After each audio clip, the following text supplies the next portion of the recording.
Bonjour à toutes et à tous, bienvenue sur KTV Kwezi FM, le 106.9 pour un temps de parole un peu particulier ce matin parce que on a pris quelques jours de recul pour analyser, comprendre, discuter et débattre de ce VO, de ce voyage officiel de Annick Girardin, ministre des Outre-mer. Alors en plateau ce matin pour en parler, on est censé avoir au moins 3 partis politiques, les Républicains, le PRG, c'est-à-dire le parti de la ministre, et la République En Marche. Eh bien, on a pour l'instant les Républicains et la République En Marche. On a les Républicains avec Amdil. Amdil, bonjour. Bonjour Patrick, bonjour à tous. Et on a notre sénateur Tani qui représente la République En Marche, bien évidemment. Bonjour à toutes, bonjour à tous. Merci à vous deux d'être présents. Dommage que le PRG ne soit pas là. On attend également les socialistes, mais la place est là. Et si quelqu'un arrive, on peut encore les prendre. Globalement, messieurs, on va rentrer dans le détail des annonces ou pas. Est-ce que vous êtes d'accord avec le fait que on a le sentiment que Annick Girardin, la ministre, est bien passée auprès de la population. Elle a été appréciée, la population. Après, on verra les annonces. Mais en termes de communication, le courant est passé. Amdil. Avant de répondre à cette question importante, comme c'est dans la matinale des bonnes nouvelles, oui. J'ai aussi une bonne nouvelle à annoncer, voyez-vous. Le député Mansour Kamardine invite l'ensemble de la population de Mayotte ce dimanche, là, 10 septembre, à Kanikeli, pour un grand congrès. Donc je profite de l'occasion pour inviter l'ensemble de la population de Mayotte. Oui, je suppose, même si pour ma part, je dois dire que les premiers mots à la descente du tarmac de Pamandzi de la ministre m'ont un peu surpris, pour ne pas dire m'ont choqué. Qu'est-ce qui vous a surpris quand on lui a tendu le micro, j'ai regardé ça dans le journal de chez vos confrères de Mayotte Première. Elle a dit, j'ai entendu parler de Mayotte, alors qu'on se souvient que Mme Girardin a été quand même ministre du précédent quinquennat. Parler comme ça, vraiment premier mot en disant j'ai entendu parler de Mayotte, ça voudrait dire quoi? Ça voudrait dire que quand elle était en responsabilité, elle ne s'est pas occupée de dossier de Mayotte. C'est pas nécessairement occupée de ce que c'est. Elle ne connaissait pas Mayotte. Donc, à dire qu'elle a entendu parler de Mayotte, moi, ça m'a un peu choqué, pour ne rien vous cacher. Après, le volet que vous en tout cas, vous le volet communication, quoi. Le volet communication. La relation avec les Mahorais. Je l'ai entendu aussi quand M. Bellucci l'interviewait. Oui, ça c'était sur Kwezi. Voilà, elle a remercié l'ensemble des Mahorais pour l'accueil. Donc le fait qu'elle soit aussi restée 4 jours, c'est important. Moi, je pense que c'était très important. Peut-être aussi, c'était dans la lignée de ses propos. Il voulait découvrir ce que c'est Mayotte. Il a pu découvrir la chaleur humaine, c'est important. Je suis de ceux qui pensent qu'il faut qu'on continue à accueillir les ministres, accueillir les autorités dans une ambiance conviviale, parce que c'est aussi notre marque de fabrique ici sur le territoire. J'entends beaucoup dans les réseaux sociaux les gens qui disent qu'il ne faut pas accueillir les gens avec des colliers de fleurs. Non, il faut qu'on continue à le faire, c'est important. C'est important qu'une ministre soit venue pour s'imprégner des difficultés de notre territoire. Donc oui, je pense que les Mahorais ont apprécié, peut-être aussi parce qu'elle est aussi une femme. Peut-être aussi. Monsieur Tani, oui, Amdil le disait très justement, et peut-être là-dessus vous serez d'accord, on sait accueillir Mayotte, mais est-ce que ce sens exacerbé de l'hospitalité, pardon, je me suis dit il y avait un problème, de l'hospitalité, est-ce que justement ça cache pas une certaine manière, un manque de, j'allais dire, d'oser dire certaines choses? Alors, je vous remercie de la question. Avant d'y répondre, vous avez présenté le dernier volet de notre rapport sur le foncier tout à l'heure. Oui. Je rappelle juste qu'il est sorti depuis le mois de juin de cette année. Mais je vous remercie de l'avoir présenté aujourd'hui, à quelques mois des élections sénatoriales. C'est sympa de votre part. Par rapport à votre question, vous savez, l'accueil, c'est important. Oui. Pour moi, c'est un détail. C'est un détail parce qu'il faut très rapidement voir le contenu de ce qu'a apporté la ministre. Et moi, c'est là-dessus que j'aimerais m'appesantir. Aux frontières entre l'accueil et le fond, c'est une ministre qui a pris 4 jours et qui a pris son temps pour connaître notre île.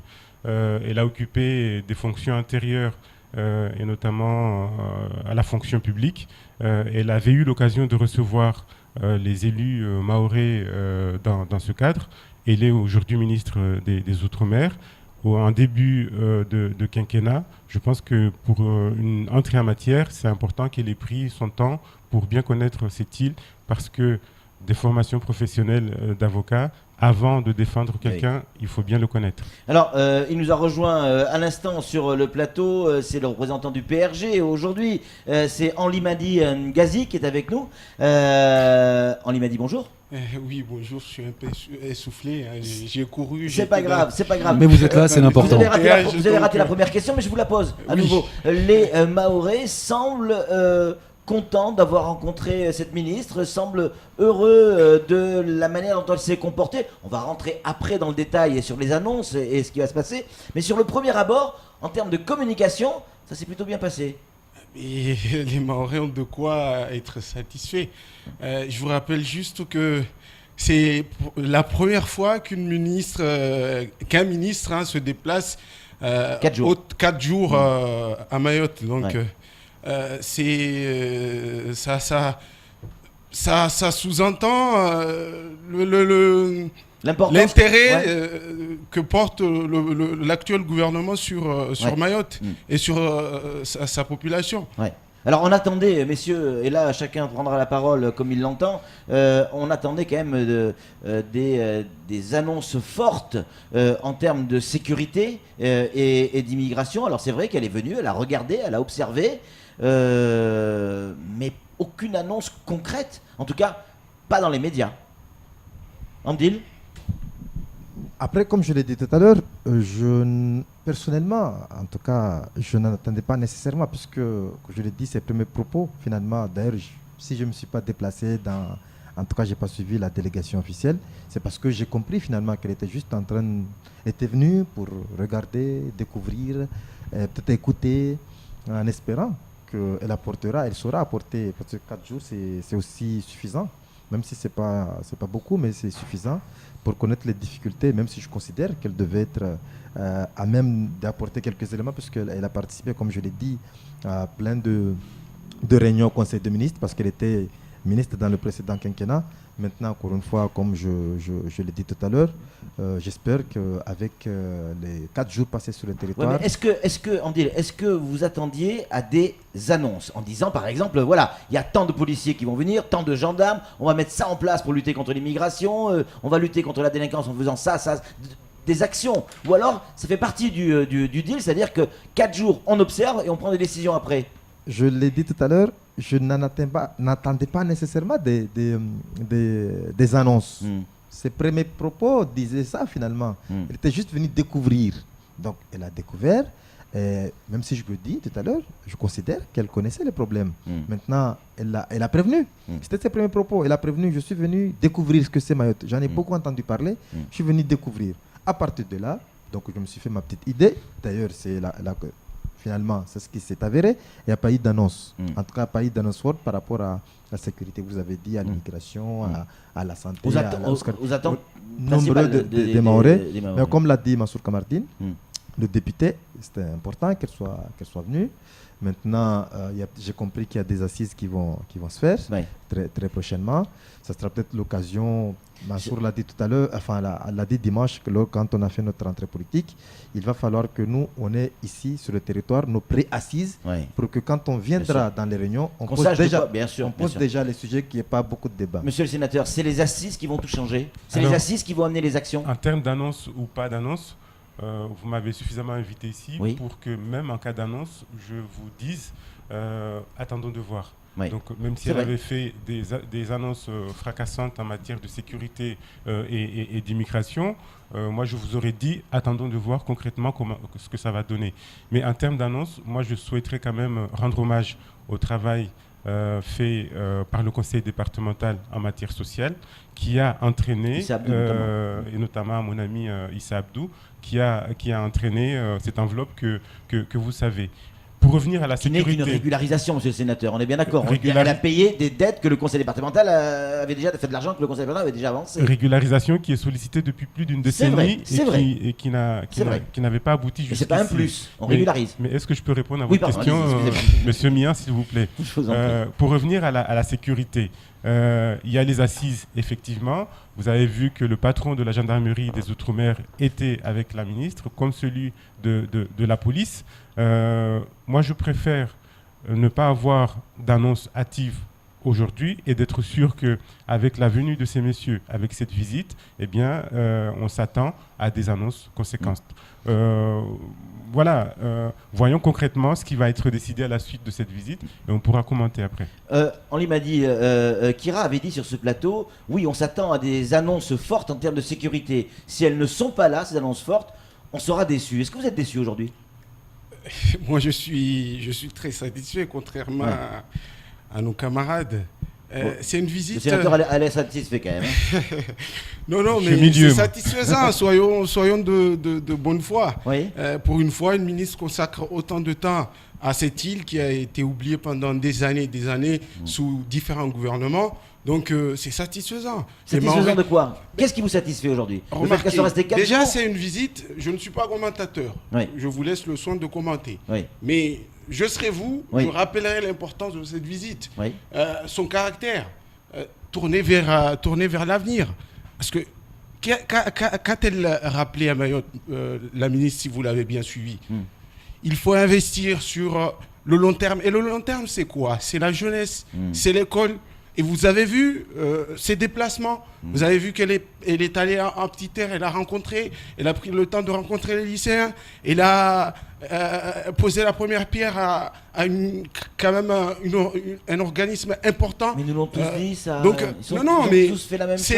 C'est un signe, c'est un signal fort c'est vos questions du gouvernement. Qui sont tout le temps les mêmes. À chaque fois remarquez-le, vous êtes journaliste et vous assistez au déplacement des ministres. Oui, combien de fois un ministre s'est déplacé ici et nous a rappelé que c'était sur la jeunesse qu'il fallait investir. C'est la première fois à avoir posé les bases, à avoir indiqué. Elle a donné un signal fort pour la première fois. Et elle ne s'est pas arrêtée là.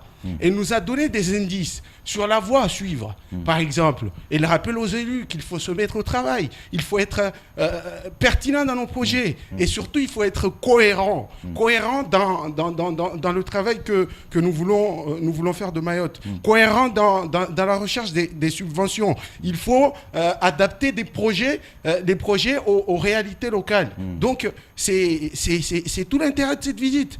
C'est la feuille de route qui a été envoyée à plusieurs reprises à chaque fois par tous les gouvernements aux Mahorais, disant aux Mahorais, c'est vous qui serez les acteurs du développement de Mayotte. Pour avoir des annonces d'action. Des annonces, il y en a eu. Oui, avec les 120 millions, on est d'accord. 120 millions, c'est beaucoup d'argent. C'est beaucoup d'argent, mais il y a une annonce quand même qui n'est pas passée inaperçue. Elle a rappelé que Mayotte serait pris en considération dans les sommes qui seraient allouées au Dom-Tom et qu'elle bénéficierait d'une distinction par rapport à toutes ces sommes-là. Donc, c'est tout à fait favorable. Mayotte est en bonne voie. Et moi, je suis content d'avoir assisté à cette visite. Et pour la première fois, jeune que je suis très satisfait et je vous le dirai encore une fois, peut-être vous aurez l'occasion de m'inviter avec plaisir une prochaine fois où l'on pourra... Mais ça sera le cas, rassurez-vous, je vous rassure. Vous allez quand même pas reprocher à mon ami de défendre sa présidente de PRG. C'est le même parti. Voilà, mais bon, c'est normal. Voilà, il défend en tout cas sa présidente, c'est une très bonne chose. Je note tous les Mahorais. Attention, juste un rappel, elle fait partie du gouvernement Macron. Donc malheureusement, elle n'est pas venue elle n'est pas venue en campagne. Donc elle est venue dans le cadre de sa fonction au ministère. Elle a juste investi quand même le sénateur Fanny, c'est un peu de la politique. Je vais essayer juste de vous défendre. Malheureusement, nous n'avons fait que lui on va laisser Andy répondre. Voilà, c'était juste pour dire qu'on est tous d'accord. Il n'y a pas eu d'annonce. C'est pas la peine de tourner autour du pot. Il n'y a pas eu d'annonce. Elle est venue pour voir, pour constater, pour prendre le pouls. Voilà, elle l'a fait, on l'a dit. Voilà, c'est un fait. Donc, il n'y a pas eu besoin de même si, bon, je comprends qu'il essaie de la défendre, mais encore une fois, c'est ça ce qui s'est passé. Je ne le défends personne. Donc, à partir de là, je constate. Le gouvernement a été installé il y a 3 mois. Macron avait pris un certain nombre d'engagements. Nous espérons. Et c'est ce qu'avait dit Mansour Kamardine. D'ailleurs, il a voté la confiance au gouvernement en disant voilà, par rapport aux annonces de Macron, nous espérons que maintenant on prendra à bras le corps. Alors, contrairement à ces 5 dernières années où le gouvernement, en tout cas qui était là, n'a rien fait sur le territoire, nous espérons que le gouvernement actuel d'Edouard Philippe prendra la mesure des difficultés des Mahorais. Monsieur le sénateur, Henri disait tout à l'heure, elle n'est pas venue faire de la politique et pourtant elle est venue soutenir le sénateur Tani. Oui, soutenir un certain candidat. Oui, mais elle est venue pour faire la campagne de Tani ? Non, elle est venue, elle en a profité pour venir à une de mes réunions et je l'en remercie et je remercie tous ceux qui étaient là. La prochaine fois, j'inviterai Amdil puisqu'il nous a invités aussi au prochain congrès des LR. Quand vous dites qu'il n'y a pas eu d'annonce, c'est excessif. Ouais. Ou alors le social, les 120 millions en matière sociale, voilà. C'est de l'argent, on l'a dit. Par rapport à ces annonces-là, moi, il y a un point, j'espère qu'on va l'aborder en deuxième partie, c'est l'environnement. Bien sûr. Les perspectives sont vraiment très intéressante. C'est la première fois qu'on vient nous parler d'environnement, alors que nous sommes naturellement destinés à ce que notre environnement soit développé et que ça fasse partie de nos perspectives d'avenir. Et moi, cet aspect-là, j'aimerais bien qu'on en parle tout à l'heure. Tout à l'heure, on va se retrouver avec Samuel Baucher qui a plein de choses à vous dire et des questions à vous poser. C'est tout pour cette première partie du temps de parole.